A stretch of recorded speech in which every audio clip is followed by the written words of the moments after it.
শীতকাল মানেই জিভে জল আনা বিভিন্ন রকম পিঠে পুলি দিয়ে বাঙালির রসনা তৃপ্তি। পৌষ সংক্রান্তির মধ্যে দিয়ে শুরু হয় পিঠে পুলির মরশুম। ফলে আগামী 11 জানুয়ারি থেকে বালুরঘাট সংকেত ক্লাবের উদ্যোগে অনুষ্ঠিত হবে এক টুকরো শান্তিনিকেতন বালুরঘাটে পিঠে পুলি মেলা। এ নিয়ে রবিবার দুপুরে বালুরঘাট সংকেত ক্লাবের তরফে সাংবাদিক বৈঠক অনুষ্ঠিত হয়। পিঠে পুলি মেলা চলবে 19 জানুয়ারি পর্যন্ত। মোট 9 দিন ধরে এই মেলা চলবে। মেলাতে বাউল সঙ্গীত পরিবেশন করা হবে।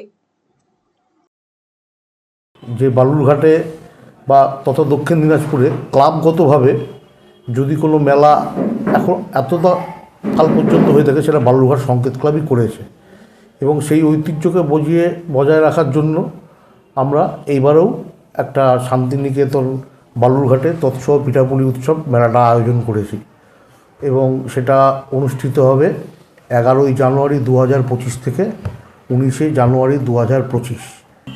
এই মেলাটা আমাদের অবাধ প্রবেশ, কোনো প্রবেশ মূল্য লাগে না। প্রতিদিন দুপুর 1টা থেকে রাত 8টা পর্যন্ত মেলাটা চলে এবং যা নিয়মকানুন আছে মেলা করতে গেলে সেইভাবে নিয়মকানুনগুলো বজায় রেখেই আমরা এই মেলাটা করি। এবং আমাদের শান্তিনিকেতন থেকে যে আপনারা জানেন যে লোকসঙ্গীত বা বাউল এভাবেই যে বলুন সেই একটা টিম থাকে। এবার আমাদের টিমটা অন্য টিম আসবে। এর আগে যে টিমগুলো এসেছিলো আমরা টিমটা একটু পরিবর্তন করেছি। সেই মেলাটা অনুষ্ঠিত হবে। কতগুলো স্টল থাকছে?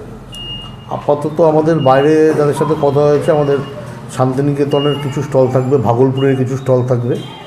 তো আমাদের মোটামুটি এবং লোকাল কিছু স্টল মিলে অ্যাপ্রক্সিমেট 50 থেকে 60টা স্টল থাকবে। গত বছর কতগুলি স্টল ছিল? গত বছর 52 থেকে 54টা স্টল ছিল।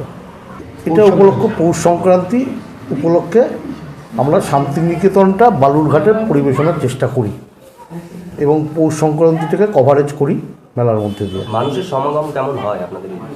মানুষের সমাগম ব্যাপক, মানুষের সমাগম হয়।